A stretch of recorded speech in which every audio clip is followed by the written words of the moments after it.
Bonjour Charlie, merci de nous accueillir Bonjour. pour Concert Mag. Merci à vous. Ma première question, ça va être, vous tenez le rôle de Lancelot dans la légende du roi Arthur, Ouais. mais comment êtes-vous arrivé dans cette grande aventure?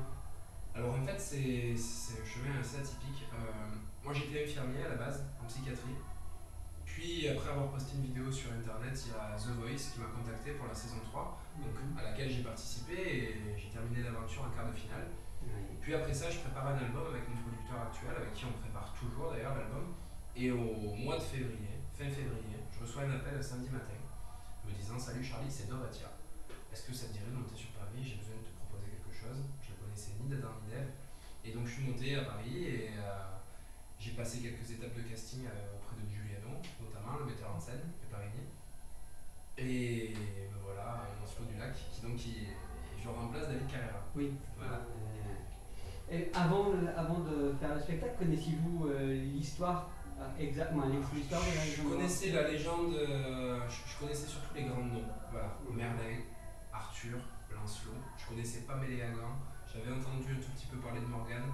Guenièvre, je connaissais pas non plus. Si ce n'est à travers la série d'Astier, voilà, Camelot.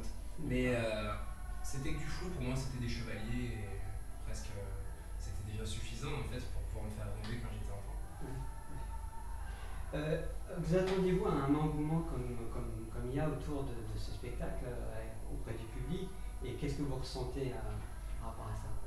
Alors, sans aucune prétention puisque ça parle pas de moi, mais je m'attendais à un tel engouement pour le spectacle. Parce que c'est Dovatia. Parce que parce qu'il ne rate pas ses spectacles. Et il s'avère que celui-ci, moi qui découvre la comédie musicale, je n'en ai jamais vu. Et du coup, je n'en ai toujours pas vu puisque je suis à l'intérieur là, de celle-ci, je ne l'ai pas encore vu. Mais de ce que j'ai pu voir lors des répétitions, tout ça, c'est magnifique. C'est vraiment incroyable. Donc, ça m'étonne pas si les gens sortent d'ici avec des étoiles plein les yeux. Et non, c'est un pur bonheur. C'est intervenir, ouais. Je pense. On voit toujours, là je suis arrivé, il y a encore des fans devant qui Ouais. attendent. Je pense qu'il y en a tous les jours. Mais elles sont en plus, c'est des fans vraiment très fidèles. Et c'est d'ailleurs aussi grâce à elles qu'on en est là. Donc, d'ailleurs, si elles nous regardent ou si elles nous écoutent, merci. Quel est votre moment préféré dans le spectacle et la chanson? Le moment préféré à vivre ou à écouter? À vivre. À vivre. Le moment préféré. J'adore. C'est tout bête, mais moi j'adore mon arrivée.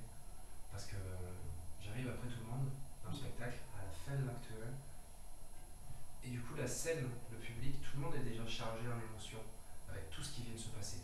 Et moi j'arrive tout neuf, tout frais. Et je reçois ça comme une grosse claque. Et c'est toujours une bonne claque, plutôt une bonne caresse. Ouais, beaucoup d'émotions qui passent à travers le corps. Et voilà, je rentre sur scène et ça fait du bien. Ouais. Moi, c'est ce moment-là que je préfère parce que c'est ce que je veux faire, moi, être sur scène. C'est ce que j'aime partager avec le public. Et c'est là que ça commence, tous les soirs. C'est là que pour moi, l'entrée sur scène commence. Donc, ouais, moi, c'est mon moment préféré. Après, la chanson que je préfère, c'est particulier. Moi, la chanson que je préfère sur l'album, c'est une chanson à moi. C'est Qu'il me traite d'idiot. Et pour moi, c'est un tube. Voilà, c'est vraiment une chanson extraordinaire qui fait du bien. Dans le spectacle, malheureusement, elle a été changée, c'est-à-dire qu'elle a été ralentie, que les paroles ont changé, du coup elle a perdu sa fraîcheur et sa spontanéité. Donc dans le spectacle, c'est pas celle-ci que je préfère. Non pas que je ne l'aime pas, elle est chouette, mais j'aurais tendance à préférer faire comme si, le duo avec elle. D'accord. Est-ce que je peux avoir, à moins que c'est indiscret, est-ce que vous avez eu une anecdote à nous raconter, ou sur scène, ou pendant la promotion qu'il y a eu avant? Une petite anecdote? Alors une anecdote. Il y en a plein. Des trucs un peu rigolos. Ouais. Par exemple, dans l'histoire, c'est pas plus tard que la semaine dernière. Moi, à la base, voilà, je dois interpréter Lancelot, qui est le chevalier le plus courageux de tous les royaumes.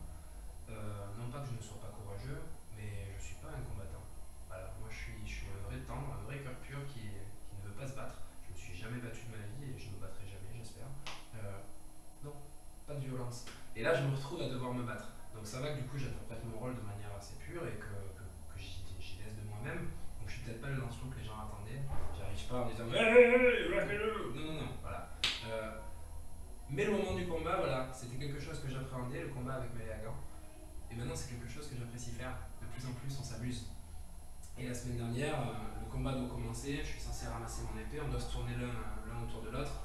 Je dois faire des grands mouvements avec mon épée, histoire de mettre un peu plein la vue et de l'intimider. Et là, au premier mouvement que je fais dans le vide, j'ai lâché mon épée. Donc elle est tombée par terre, voilà, comme une pomme. Et je l'ai ramassée comme une pomme. J'aurais pu la ramasser, ah, mais non, je l'ai ramassée.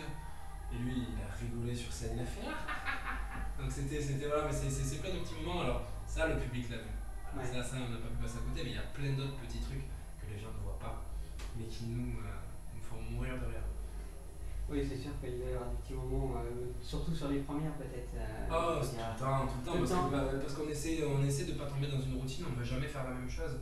Même si c'est le même texte et que ce sont les mêmes scènes avec les mêmes musiques, on essaie de revivre le spectacle à chaque fois. Donc, ouais, c'est. Pareil, la semaine dernière, j'ai failli prendre un fou rire, je ne l'ai pas pris, j'ai seulement souri. Je me retiens. Parce qu'il s'est passé quelque chose qui ne s'était pas passé avant. Voilà. Et peut-être parce que je m'en étais pas rendu compte. Voilà, on revit à chaque fois quelque chose de différent et c'est ce qu'il y a de bien. C'est bien, il ne faut pas rentrer dans la routine, c'est sûr. Tout à l'heure, vous parliez d'album en préparation. Ouais. C'est vraiment un projet où on a hâte. Et justement, le temps que ça prend, parce que la comédie musicale prend énormément de temps. La comédie musicale prend énormément de temps. Ça vous laisse quand même le temps de. Le temps qu'il reste, en tout cas, même s'il n'est pas énorme, il est consacré à l'album. Ouais. D'accord. Et vous avez à peu près une idée à la période à laquelle. Aucune idée de quand ça va sortir. Aucune idée. Je sais que ça va être beau. Ça va être beau. Et ça va être quel style musical? Ça va être la variété, un peu pop, acoustique, folk. Ouais. Jason Mraz, vous connaissez? Oui. En Angleterre? J'adore. En français. D'accord. Voilà, pour situer à peu près. Ah bah j'ai hâte et j'espère vite l'écouter. J'espère, moi aussi j'ai hâte de pouvoir le faire écouter. Vous avez parlé tout à l'heure de The Voice. Ouais. Qui vous a quand même lancé au niveau. Ah, mais c'est voilà. Bien sûr. Qu'est-ce que vous en gardez et est-ce que vous avez quand même gardé des contacts avec les coachs et puis d'anciens candidats? Ce qui est en plus étonnant, c'est que Fabien Cardona a fait The Voice la même saison que moi et on s'était pas croisés. Par contre, le soir de la diffusion, parce qu'en fait c'est vraiment mélangé à les prestations, il est passé le même soir, comme aux auditions à l'aveugle, un soir à la télé. Et du coup, je l'avais regardé et j'étais content qu'il soit pas pris. J'étais content parce que je me suis dit, ah ouais, non, lui. Et vous avez gardé contact avec. Mais du coup, non, avec The Voice, pour moi, voilà, il faut le savoir, ça a été une des plus belles expériences de toute ma vie. C'était magique. D'ailleurs, c'est là que j'ai commencé à chanter, la première fois que je chantais dans un micro et tout, et du coup, c'est vraiment des belles rencontres, notamment Maximilien Philippe, que je vois toujours, Juliette, Manon, Kenji, que je vois aussi, et puis au niveau des coachs, j'ai pas gardé de contact, j'ai juste eu via Maximilien un bisou de Garou la semaine dernière, donc voilà. D'accord. Après, c'est des petites questions. Avec quel chanteur ou chanteuse aimeriez-vous faire un duo? Et ben voilà, on en a parlé tout à l'heure avec Jason Mraz. Avec Jason Mraz, d'accord. Et quelle chanson écoutez-vous le plus en ce moment?